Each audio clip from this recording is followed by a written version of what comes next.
Your role is quite a bit different this year. No Duran, no Patrick. What are the first impressions of Kyle and Adrian and Cody and some of the new guys?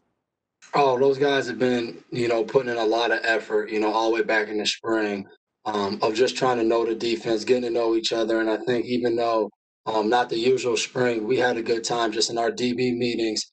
We got a lot of guys that are jokesters in there, and I think the new guys fit in well of just cracking jokes and trying to get to know each other, in a personal and relationship way.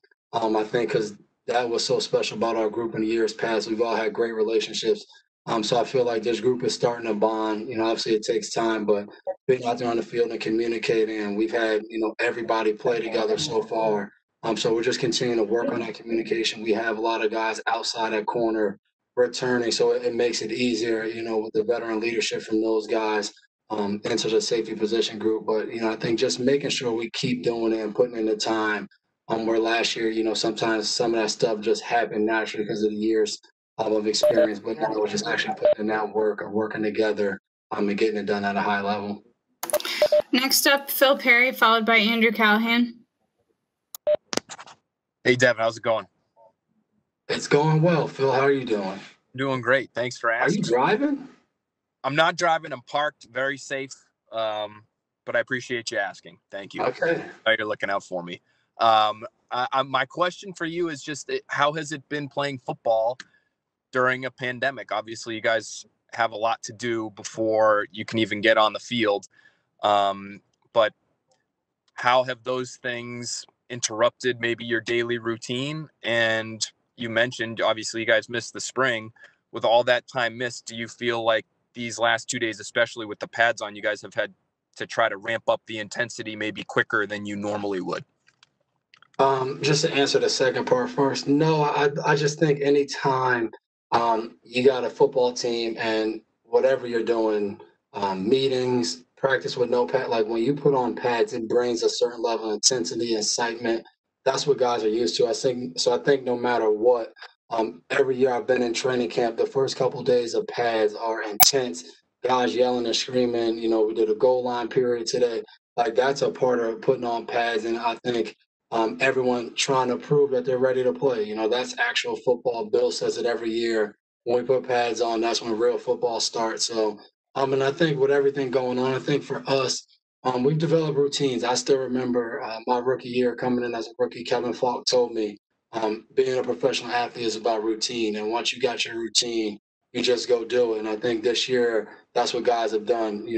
Yeah, we got testing that's added in the morning, so that's a part of your routine. And you go from there and you start to build out your routine of what it's going to be for the year. And right now for training camp, and I think guys have done a good job of that. And you just have to continue to do that. Things will continue to come up. We're going to play on Sunday. We're going to play on Thursday. Monday night games, like those things come up and you just got to be ready to adjust. But I feel like for the most part, guys have adjusted and created new routines and don't even think about it now. Next question, Andrew Callahan, followed by Ben Volen. Hey, Devin. Thanks for taking the time. It's good to see you. We haven't gotten a chance to speak to Kyle yet, but Steph spoke well of him yesterday, the little time you've gotten to know him. What's the most interesting thing you can tell us about Kyle Duggar and what you've learned about him? I just think it's been good. I'm always excited when you get new rookies in and guys that are eager to learn, and he's been like that. I shared, some messages with him before we even started, just talking to him about the defense, about being a professional a little bit. But he's been like that. I would say him and Miles in our room, the two new defensive backs, have both. We try to quiz them. We try to ask them questions to catch them off guard. They answer them. You can tell they're both going home and studying at night, making sure that they're prepared. And, I think when you see that, you see guys doing that, it shows up on the field. Obviously, they're far from perfect, but it shows up the times that they get things right. Sometimes it's, some of the more advanced stuff, but you can tell they're putting in the work. They're trying to learn from everybody in our meeting rooms, whether it's myself, whether it's J-Mac or Steph, trying to give them a coaching point from our experience. You can tell those guys are hanging on to it like a sponge. So, but Doug's been really good.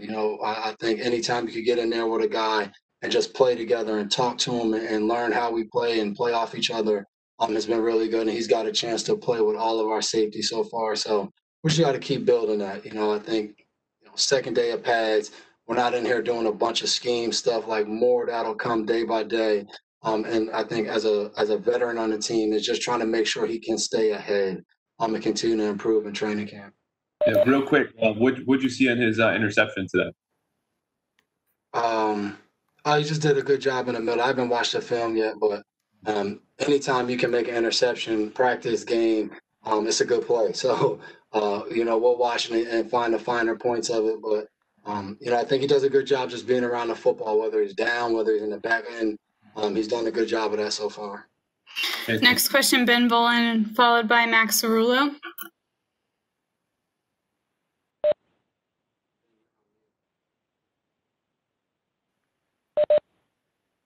Ben, you're Ben, on are mute. you there? He's on mute. 5-yard penalty on me. I apologize. Devin, good to see you. Thanks for doing this today. No problem. Quick question and then a quick follow-up, if that's cool. You've been a team leader the last few years, but it's been a very veteran group, obviously. And now a lot of familiar faces are not here anymore, the linebackers, a couple of the safeties. Does your role as a captain change a little bit with so many younger guys and so many new faces on the defense? No, I always tell guys leadership is about just being who you are.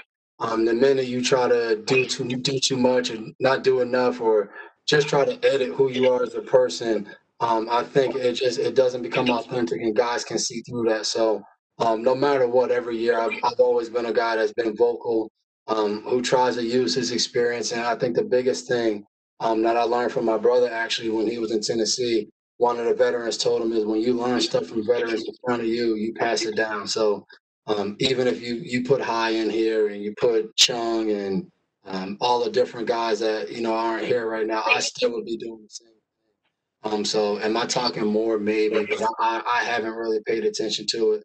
But what I will say, we have a good group of guys that have come in here just trying to work hard, trying to learn. Whether I'm talking to a backer, a D line, or a defensive back, all those guys are trying to hang on and listen and learn from what I've went through in this league so far. So I think that's all you can ask for. All the young guys. I mean, everyone that takes the field is going to make mistakes, especially in training camp. But you just come in each day, you watch the film, you try to get better, and I think everybody on the team so far has done that. Wow. And then I wanted to ask you real quick, going back to the COVID testing and everything going on. You guys have, as a team, haven't put anyone on the COVID IR list yet, which means no one's tested positive or anything. Are you even surprised with how well you guys have managed it, and how much work and effort have you guys as players and as an organization really put in, not only now, but even before even showing up to making sure that you guys are safe in this? Well, I think most of the effort's been from, everyone around the building, the people that's been working, making sure that we socially distance ourselves in here, that everything stays clean. I think those have been, the support staff, people that have done the hard work. As far as players not testing positive, I mean, I think we all know this COVID is very unknown. Like, we don't know. Like, I can tell you, I can sit here on a computer and say, man, we've been great. We do this and that. And then in 2 weeks, it runs through our team. So I don't think it's anything we've done special. I do think people are working hard to abide by the guidelines and the different things set up. But I think it's just making sure that we're trying to do the things we talk about, wearing masks, staying away from each other as much as possible, all of the different, guidelines that are in place in the building, just trying to do those things. And then guys just being smart off the field. I think that's something that we'll have to continue to do. This isn't something that, if you do it well for a month or 2 months, it goes away. This is something that, just hangs around and at any moment can get us. But I think guys have just done a good job being aware. We have to continue to do that. Final question will be Max Cerullo because we have Jakob Johnson waiting. Hey, Devin, can you hear me? Yep. Hey there. All right. So one of the more recent times we had a chance to talk to you, you spoke at length about racial justice, and I'm just curious. It's been about 3 months now since George Floyd. How do you feel about where we are now? After some of the really big protests have kind of died down. How do you feel kind of where we are at this moment in time in mid-August? You mean where we are for like us as a team, or you mean like the country? I suppose like how you feel. I suppose your interpretation of that. I guess how you personally feel right now. I think it's like if you listen to certain people, you know, when the George Floyd incident happened, it's an ongoing thing. So I don't think it's something that along the way you stop and judge and say, you know, we're 25% better. If it's ongoing, it's something. A lot of these topics have been, you know, in our country for hundreds of years. So to think that, you know, a couple protests or a couple discussions between teams in NFL or NBA or soccer or baseball, like to think that's gonna, you know, ultimately just flip everything and turn it upside down, I think is the wrong mentality. But I think it's something that everyone's trying to work towards.